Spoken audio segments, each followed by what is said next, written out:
Here's the review many viewers have been waiting on, the new Huffy Amara. A bike that fills a void, a dual suspension bike with nice features, nice components at under $700, $698 at the time of this video. The Amara is the second of Huffy's new generation of bikes available at Walmart. The first you've already seen here on KevCentral, the Huffy Dakari. I'll put a link to that review down in the description as well as a link to the Dakari on the Walmart website, but if you haven't seen that review, I recommend you stop and go watch that, because there will only be glances at many of the similar items between the two bikes, and there are many similarities. Dakari components all over the Amara, starting at the drivetrain, which is exactly the same. For example, there's the same 11 to 36 tooth cassette, and yes, I said cassette on a Walmart bike. We have that now. Derailleur, a Shimano Altus, and there's the same 30-tooth narrow wide chain ring with the long crank arms.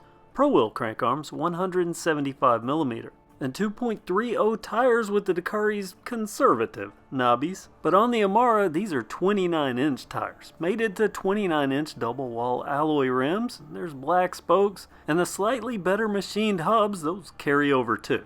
Suntour fork? Check. This one fit for the 29-inch wheels. It also is a Suntour XCE 28. 28 stands for the stanchions, 28mm, with roughly 100mm of travel. This XCE also packs dual preload adjusters, and it has a straight steer, but I'll be coming back to this.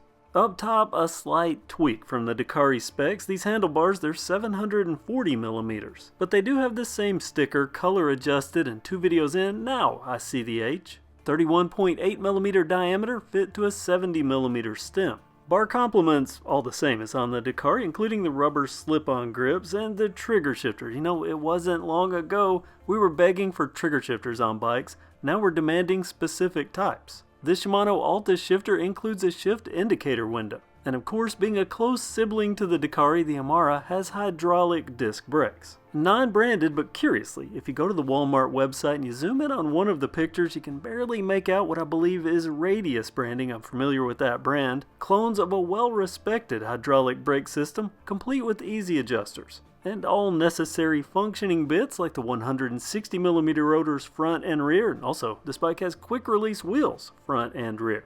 Lots of Dakari, arguably a few better tweaks, and 29-inch wheels, definitely a popular market segment. Where the Amara is completely different is at the frame, including a wider taper. This frame looks to be well built, nicely welded, and it's a slightly revised version of a very common full suspension design. And being a full suspension, it has all the expected pivots and internal cable routing. It's made of 6061 aluminum alloy, and the color in person, it's green.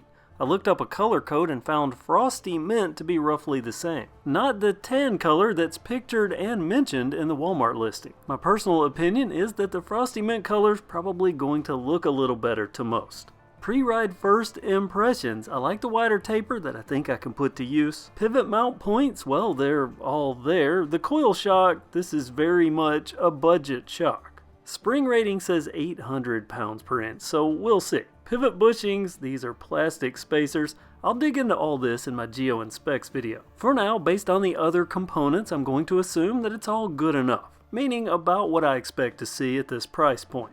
Out of the box damage, there is some gouges in this beautiful frame, really a shame. Other less flashy but worth mention notables, a cartridge bottom bracket, some extra room, both front and rear if you like knobbies that are more fitting of a mountain bike of this style. Seat post clamp, just like on the Dakari, no quick release. The seat post also 27.2mm diameter, no dropper provisions. And you'll notice the seat post not extended as high as I had it on the Dakari. That's because the Amara has a larger frame. 17.5 inches, making it over 2 inches larger than the Dakari's frame, and paired with the 29-inch wheels, more in line with my 5'10", 32-inch inseam body. So a little larger, but a lot of similar components to the Dakari, a bike that I know is a good riding bike. Will the Amara be better? You might want to make sure you're sitting down for this. Also, I want to preface this with saying that I mimic the average buyer experience, meaning I give a setup based on how I think the average shopper is going to do it. With that in mind, I put it together how an average buyer would put it together, and this is a filming of my first saddle straddle experience, trademark. And I'm not impressed with the amount of sag. So I start adjusting as far as I can, adjustment noises and all, for very little sag reduction. I'm gonna guess at a number. I'm gonna say roughly 70% of the suspension travel is taken up just by me sitting on the bike. And this is adjusting the spring as tight as it can be adjusted. Also note that because of the way the bike is packaged, the shifter cable is bent into the spokes. An easy fix. I mention it because I'm sure there's a percentage of buyers that would just instantly return this. Eagle-eared viewers and experienced bike wrenchers, though, might hear even more in this, and you would be right to hear more, because there are also some loose spoke clinks and clanks in there, lots of them. I would say roughly 15% of the spokes on both wheels are not only loose, but loose to the point of, in my opinion, being dangerous. So much so that I didn't even get to ride the bike on day one. I had to go back home and tighten spokes. Now, this alone not a deal killer for me because I can adjust spokes, but I can imagine that it will be a big deal for many riders. And before someone says Walmart will assemble this bike, as far as I know, this is a ship direct to customer from walmart.com bike. Look, I don't like to harp on the negative, but we'll call it as I see it, and this is a problem. But the bike, it's not all negative because there's a mix of both, at least when it comes to the ride. Some of the positive. I'm 5'10", as I mentioned, with a 32-inch inseam, and I fit well on this bike. Shifting out of the box, also good, very much like the Dakari, barely a twist on the barrel adjuster, and it shifts through all gears fine, up and down. The shock is a bit of a pogo stick, but that does have some benefits because it's super smooth on very small bumps. Acceleration and top speed, it's less of a dart up to its top speed than the Dakari because of the larger wheels, but the larger wheels also give it a slightly higher top speed. Now, I wouldn't push this super fast with the mini knobbies, but there is enough traction and gear range for some trail fun as configured out of the box. That's assuming you can tune out all of the squeaks coming from the pivot system, and also I keep hearing an intermittent rub noise. The sounds of a chain rubbing on the tire, but every time I shift a gear, I look down and there's plenty of clearance, yet it persists, and then I discovered this. Let me loop this a couple of times so you can see it. I'm wobbling the wheel, but that's not the wheel that's wobbling, that's frame flex. Flex in all the wrong places. I'm going to do my best here to let you hear it as I ride in amongst the suspension squeaks, which is another complaint, and also the crunching leaves, but if you listen closely,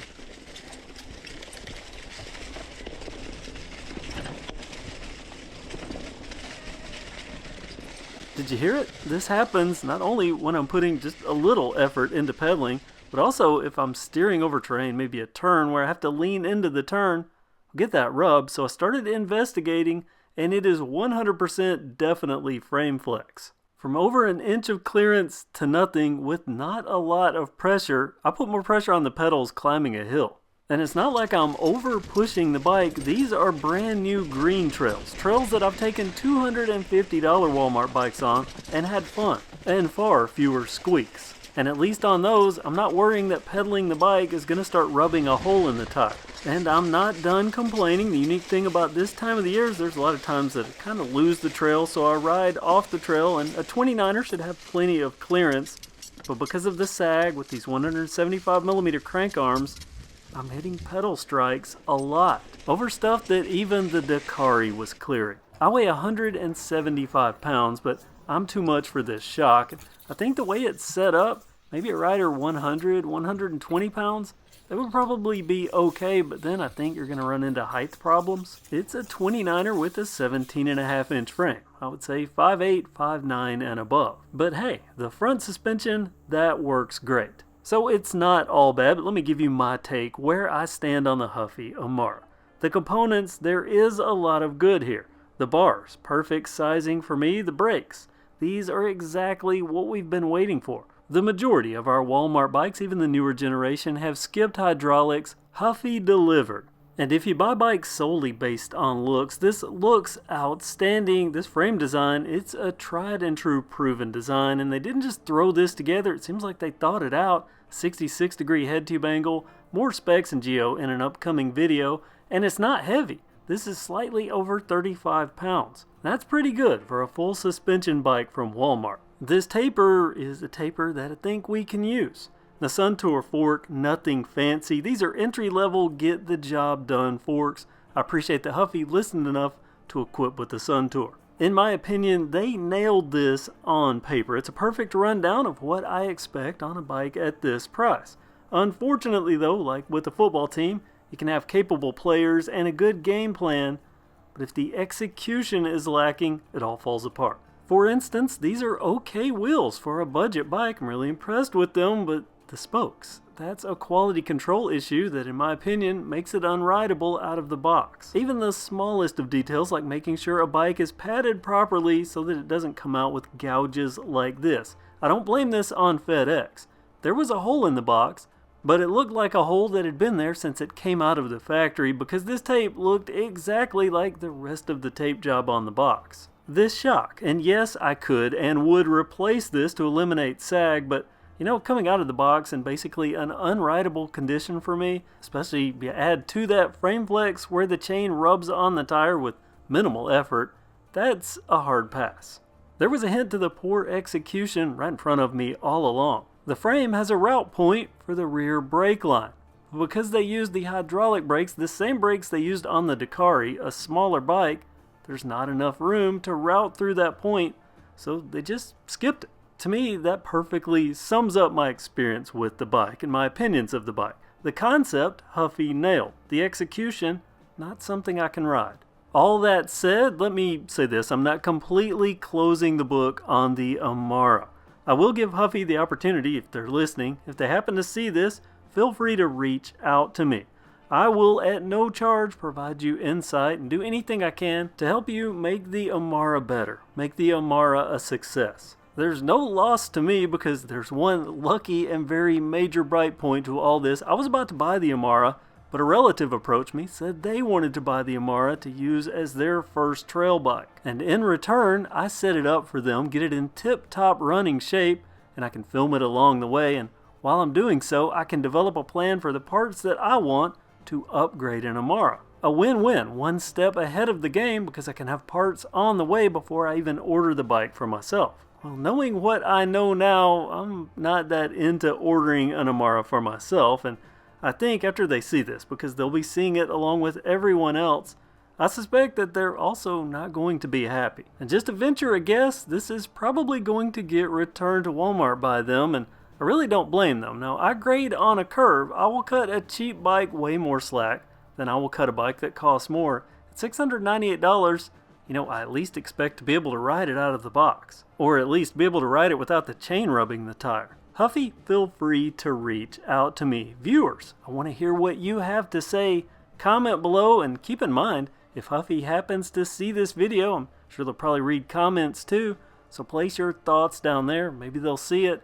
We can help get a better bike or get this revised, quality control better, whatever. And I'm not being a jerk here, right? I think I called this fairly and honestly. Comment below and let me know.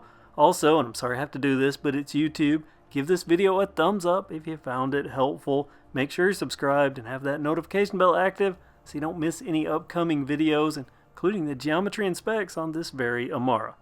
Thanks for watching KevCentral. Have a great day.